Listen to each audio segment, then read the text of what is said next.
The Half of It by Madison Beer, the half of her you might know. April 25th, 2023, it's a thrilling look into the highs and lows of the hollow prize that is fame and fortune. Discovered at 12 years old, Hey, so I'm Madison Beer and I'm going to be doing...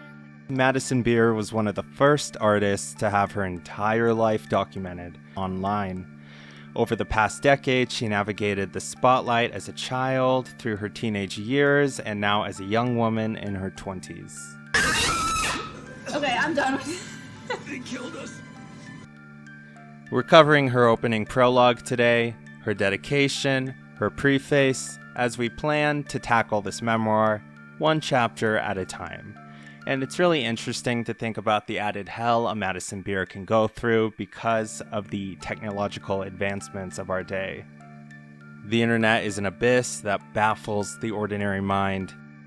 Even to this day, its impact is still rarely understood, often acting as much more of a curse than a blessing. Have you ever considered the added hit to the psyche that a brand name can take today? One search online, that's all it takes for a Madison Beer to have to relive low after low, horrible word after horrible word. What? Someone said, did you finally get plastic surgery on your ugly ears? No, I didn't. And so if this premise intrigues you, or you're simply a fan of Madi's, or looking for a little more insight on her, most certainly stick around or pick up Madi's memoir. And I'm also tackling this from the perspective of a 4-time published author, so I'll let you know my thoughts on this memoir from that perspective. In the half of it, Madison pulls back the curtain to show the behind the scenes of her journey from reckoning with mass hate online and the time her private pictures were leaked to battling thoughts, while making her highly acclaimed debut album, Life Support, and her recovery since then. This memoir is an honest and unflinching account of self-love, mental health, and advocacy from one of the fastest rising musical voices and most influential social media presences of her generation. It hammers home the point, more striking and urgent than ever, that no matter how close the internet may make us feel to people, we truly don't know the half of it. And of course, I do not have an official blessing to read this book, but since the opening is 2 paragraphs, we went for it. And I have to say my first emphasis is on this claim of her first album being Life Support. I know that's technically true, but to me it's always going to be As She Pleases, even though it's technically just an extended play. An extended play has more songs than a single, but less songs than an album, but to me, it's always going to be As She Pleases. And something that always seems like it gets lost to me in recollections of her journey is, of course, As She Pleases. So I have to throw it out there for anyone that's more familiar with Life Support or her even newer releases. As She Pleases, give it a listen. And it's really cool too because you can tell she was even younger back then, of course, so she kind of has like this sort of squeak in her voice in As She Pleases in like the best possible way. I'm just asking you to say it to my face. Dead, Fools, Heartless, Tyler Durden, Home With You, Teenager in Love, and of course, my favorite Madison Beer song ever, Say It to My Face. And to talk on the outro of our opening, it hammers home the point, more striking and urgent than ever, that no matter how close the internet may make us feel to people, we truly don't know the half of it. And this is something from Madi's wishes I want to kind of act out here for this video to kind of be kind of an internet safety PSA and PSA on self-love. You never want your identity, your happiness, or self-worth to be built on the back of social media, the internet, an industry, or even an entertainer, because people go through tough stretches. Everyone at some point or another in some way is probably going to let you down, because even if someone's not trying to do something, severely out there, people go through tough times, so it's just something good to keep in mind. So let's honor Madi's memoir in keeping with these concepts of self-love so that you can be the best you that you can be, we can be the best we that we can be, and we can get better and better with every passing day. Oh, isn't that sweet? Isn't that sweet? because as you read, we truly don't know the half of it. For my mother, my brother, and my father, thank you. I know it hasn't been easy. For the younger Madison I'm writing this about, thank you for getting me here. I hope I've made you proud. It's so simple, it's so sweet, and you really keep in mind all the millionaires, all the social media presences, all the artists, and at the end of the day, what Madi's choosing to give that dedication out to is her family specifically, and this next point is something I really want to stress to younger people especially. Friends are great and well and dandy, but like we talked about, people leave over time, people change, people can let you down. And so this is just really good to keep in mind that by and large, for most people at least, family is that thing that's constant. It's that thing you can fall back on, and it's that thing that's there for you no matter what. And it's important if you have a good family to keep them at the forefront, to remember them, cherish them, be there for them. And it tells you a lot about Madi here that she chose to go that route for her dedication. And she's 100% right, so huge thumbs up to her. Secondarily, as an author, this is something that a lot of people don't do, and I don't know why. The literary industry really hates me, and part of the reason is wanting to evolve the status quo of writing. And something I really, really like about Madison's writing is her use of lines. For my mother, my brother, and my father, line, thank you. For the younger Madison I'm writing this about, line, thank you for getting me here. Madison Beer is really interesting because a lot of artists try to dabble into fields, right? Especially like film and shows and stuff like that we've seen.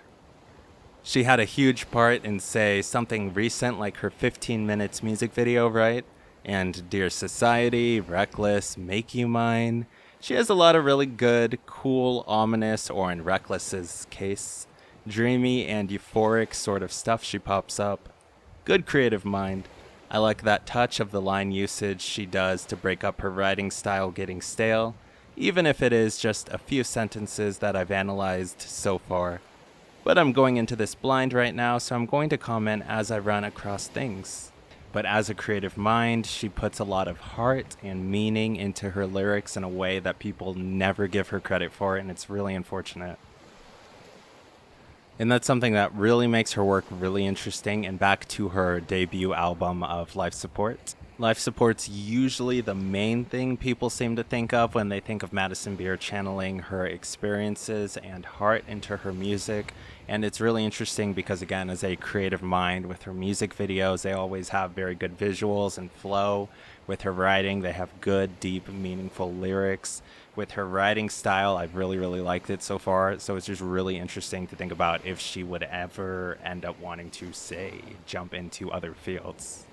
Never really concerned with her trying to fame chase and sacrifice who she is to try to be someone more visible.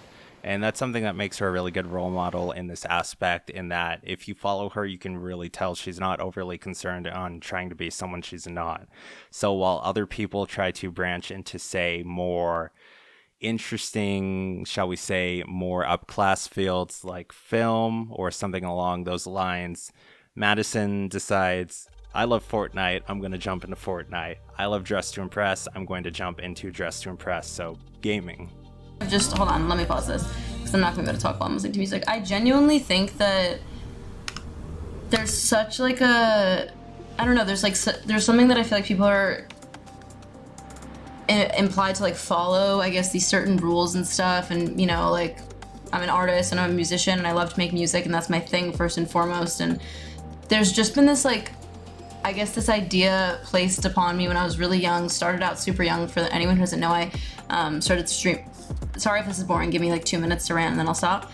I started making music when I was 12 years old. I got signed like really, really young, and I feel like I've always sort of put myself in these boxes, which I now have looked back on a lot of the things that I've turned down or not done out of like fear of judgment or fear of being categorized as like not enough of an artist and too much of like something else that, you know, I didn't feel was my truth. And I'm 24 now, and it's been like 12 years of this journey that I don't feel like I owe anyone an answer for things that I want to do. Or did I say I'm 23? No, I'm 24.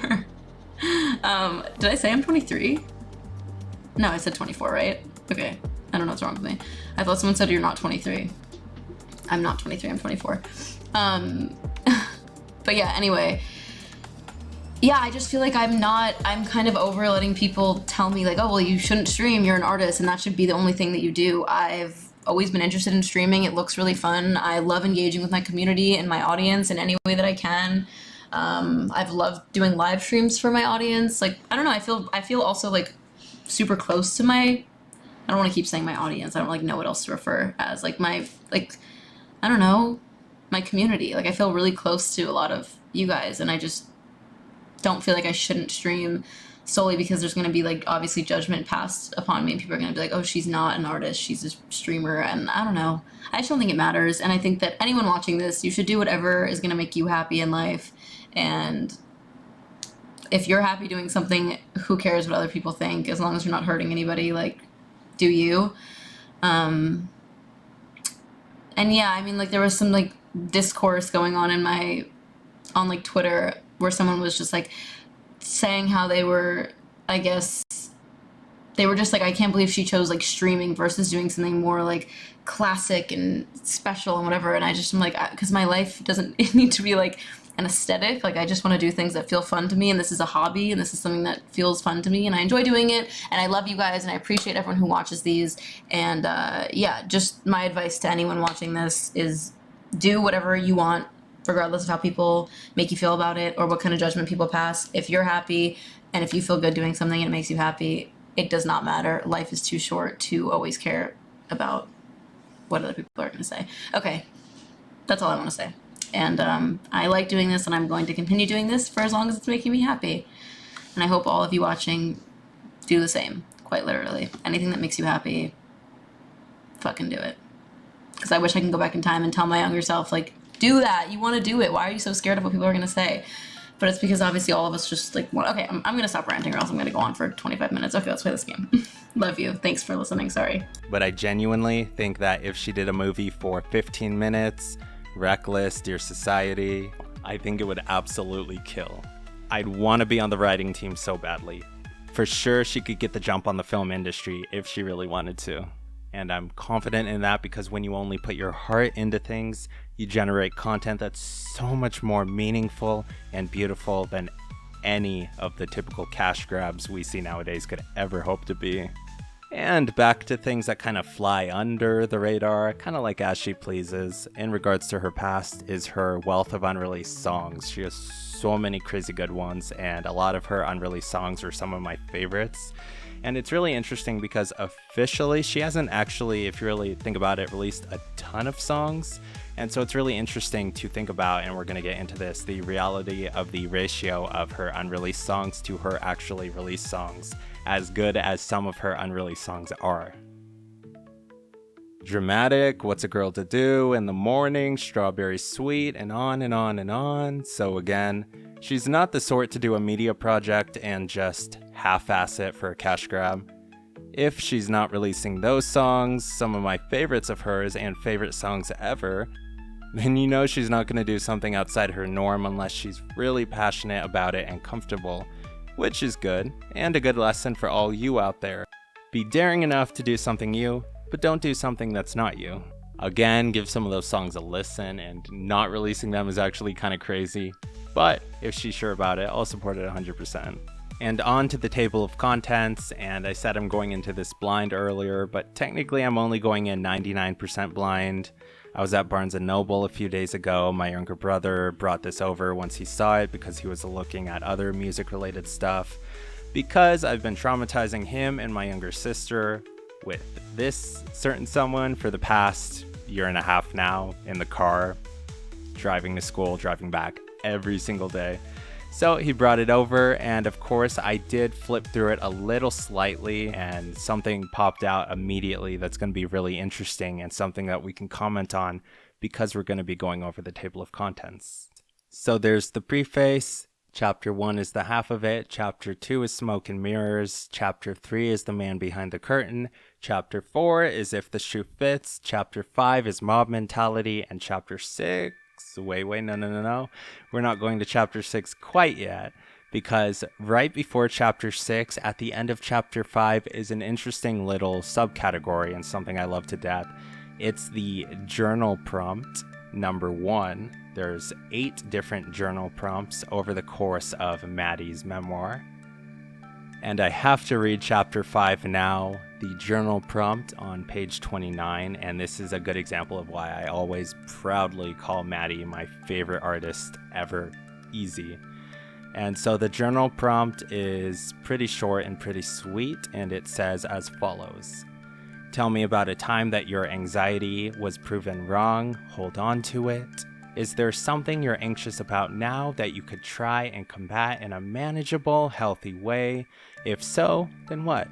Understanding the root of our anxieties detail by detail, broken down, in my experience, can help a lot. Deconstruct it, prove it wrong. And look at all that extra space under it. We're going to go into detail on that in a second. And so often, memoirs devolve into ego fests, let's be real. But something I really, really adore about Madi, and I think is so awesome about this memoir, is that she's taking these little sections to genuinely try to help her readers out, to genuinely give her readers, really fun little activities or thoughts of advice, or again, fun, good, healthy mental exercises in general. And so I think that's something that's huge for me as a writer, to analyze someone's work when they're not afraid to go out of the norm and to do what's best for them and what's best for their reader.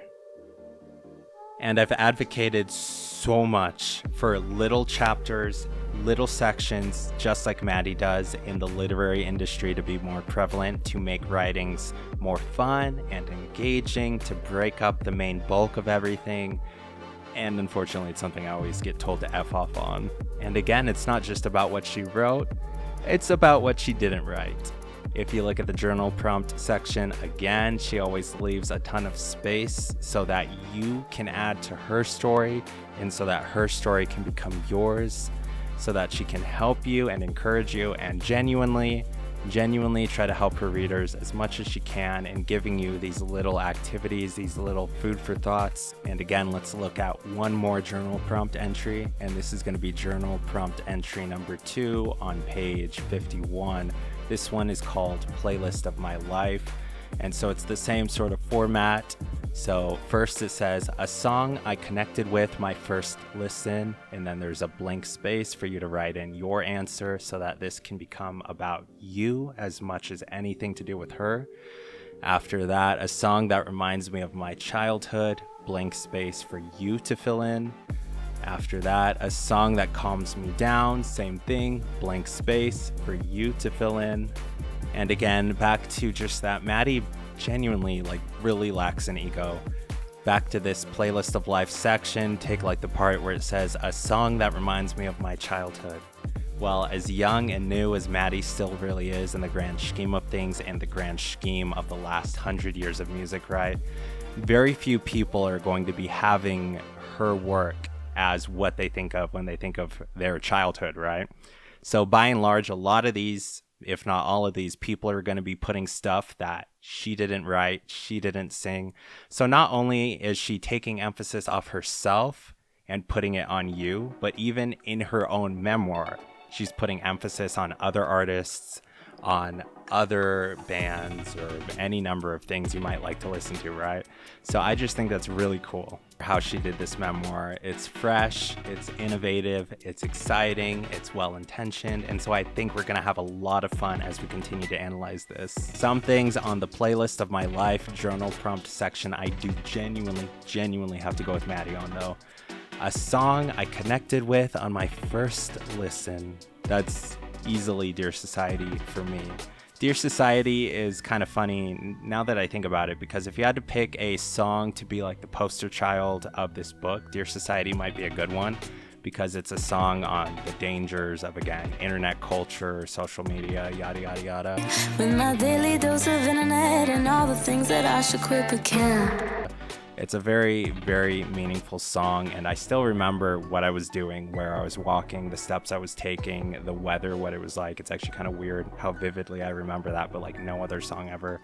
Same thing with a song I know every word to, because Dear Society is honestly like the only song ever written that I can sing 100% word for word, sequence for sequence, rhythm for rhythm if I really wanted to. I know that song like the back of my hand.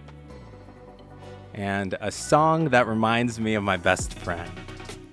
That's bold of Madi to assume that some of us have one. So that's the first thing that I'm like, oh, out of this memoir so far. I'm being serious, but I'm memeing though. It's a very sweet thing and it's a good thing for her to include. And again, this isn't going to be a let's read, but with regards to the preface, it's a page and a half, so I'll take my chances. It's a good preface. It's a very beautiful preface. It's really well intentioned, so I just have to go for it. And of course, I'll add some commentary. It's 9:53 on a Wednesday night. I just finished writing the final chapter of this book in my bathtub, and now I find myself here, back at the beginning, meeting you. Before we jump into the thick of it all, I want to take a moment and let you know why I wrote this book in the first place, how we got here. And that might be maybe like the one thing I could have skipped over in the preface, but I wanted to go over it, just this concept of she writes this entire memoir, right? And the last thing she's writing is like at the way beginning. And that's the funny thing about life, is how your end is your beginning is your end. It's the whole Lion King thing of circle of life. And I also, of course, can't go without mentioning her use of more lines, because I do that all the time in my writing, and so I'm so happy whenever I see someone else that actually does that. I'm unsure of why I was given the privileged life that I have when there are millions of girls just like me across the globe who will never be afforded the same opportunities. And I love that she says this so much, because I say the same thing all the time, and it's so important to know that there are so many people working at a McDonald's right now or a Starbucks that if you give them different circumstances, could have been as big a name as anyone in the music industry, could have been a Hall of Fame sports player, could have been huge in this industry or that industry.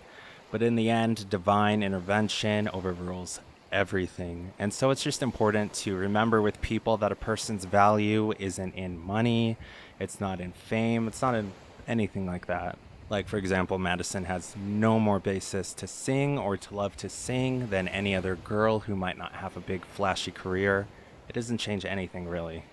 And I think it's really good to think about, and going back to her question on not knowing why she has what she has and so on and so forth, it's really so that she can be a positive breath of fresh air in a way that some other people couldn't be, or on the basis of having to endure some things first, terrible things, in order to get to that point that you would never want other people to have to endure through.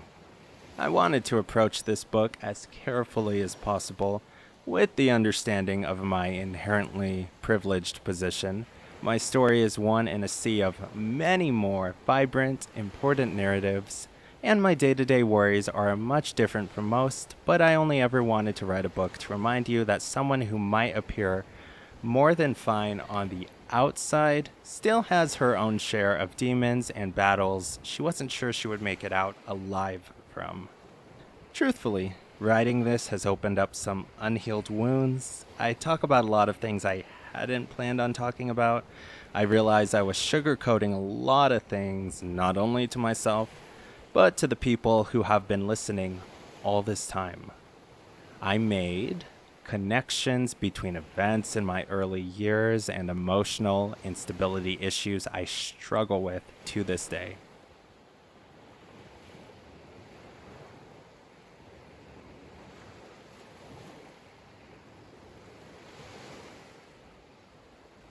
And again, back to the severity of what we've talked about, what industries can devolve to from the inside. There's always going to be some hurts, some twinges that always find Madi in the waking hours of the night, and on we read. I'm the most openly honest I've ever been in the following pages. That isn't to say I talk about everything I've been through in this book. No matter how much you think you know me, there will always be parts of my story that are for me and me only. That's kind of the point. You never know everything, even when you think you might. You never know the silent battles people are fighting, even the people you think you're closest to. You'll never walk in my shoes, and I'll never walk in yours, and we shouldn't have to in order to empathize with each other. I want my story to represent more than just me. While it's a story of my life, it's also a story about the power of empathy and understanding, and what something as simple as human kindness can do in changing someone's life. If I can do any good by sharing my own personal experiences, I'll never hesitate to speak up. With that being said, just because it happened this way, that doesn't mean it should have. Everything happens for a reason, even if things should not have played out how they did. And this memoir, I think, is going to be a good example of that. As good as new, I can now vouch that the construction quality on this is... Lastly, from a writing perspective, though, I do really like the flow she has in her writing style. It's good she's not afraid to run on thoughts at times. Shall we say, run on sentences? Because those help your flow in moderation so much. But then you have little sequences like, I'll never walk in your shoes, and you'll never walk in mine. That's a great sentence right there. Breaks up the longer sentences and keeps the writing fresh, which helps give it added impact. And that message in the sentence is strong, especially in the context of her writing. It's something you don't want to take spotlight off of. And she's not concerned about English class or the grammar police with what she does next, starting her next sentence with and, as in, and we shouldn't have to in order to empathize with each other. The number one quality of a good basketball player is recognizing momentum and flow and tone and acting accordingly. It's not shooting, it's not defense, it's recognizing momentum and being able to shift it and being able to break it.